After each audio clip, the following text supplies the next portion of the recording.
तहजे देश में कह दिल बर खे था चाहियूं उन जी याद सां परदेस वसायूं वेठा आयूं आहे इदरीस अखियुनि खां दूर त छा है रखियो रूह में हुनखे हरदम वेठा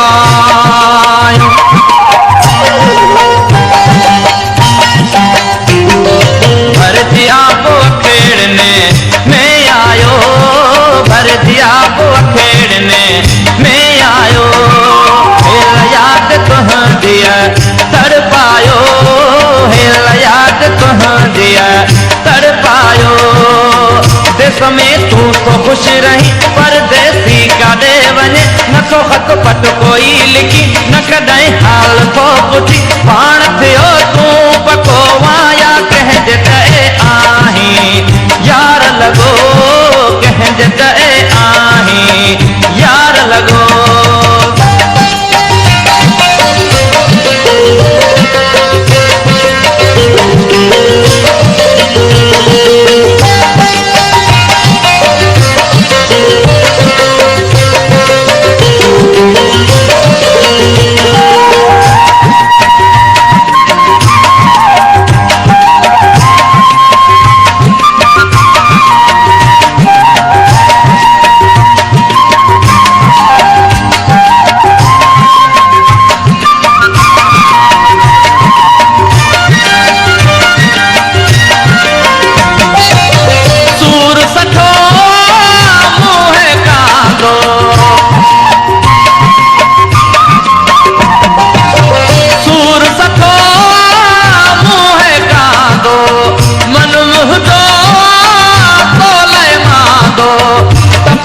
रोज तो अचे जन के खत ॾिनियूं वञे मदद उन खां तो पुछां न में भरंदी तो ॾिए पाण थियो तूं पको आया कंहिंजे तए आहीं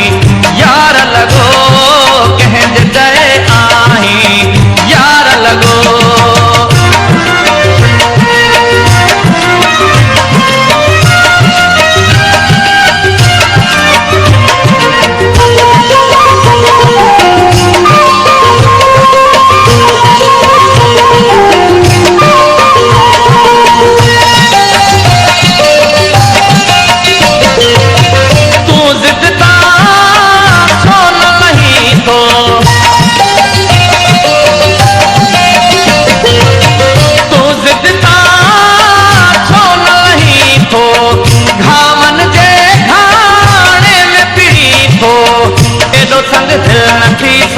वफा दे बदले दे वफा हर दिल में थोरो रहम मूंखे एॾो न दे तूं गम पाण थियो तूं पको आया कंहिंजे तए आहीं यार लॻो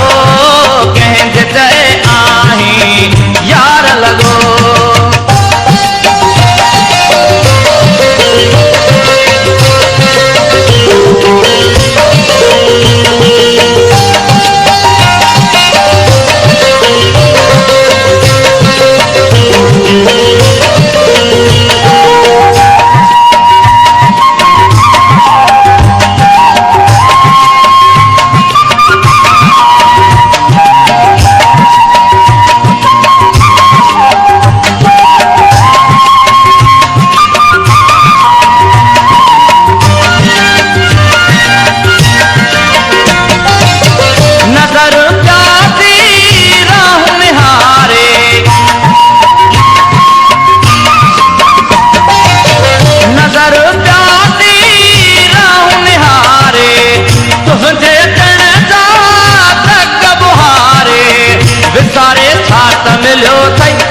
में छो त छॾियो अथई अॻे त मुर्गी ही मिलंदे हाणे छो पाण पलियो अथई पाण थियो तूं पको आया कंहिंजे तए आहीं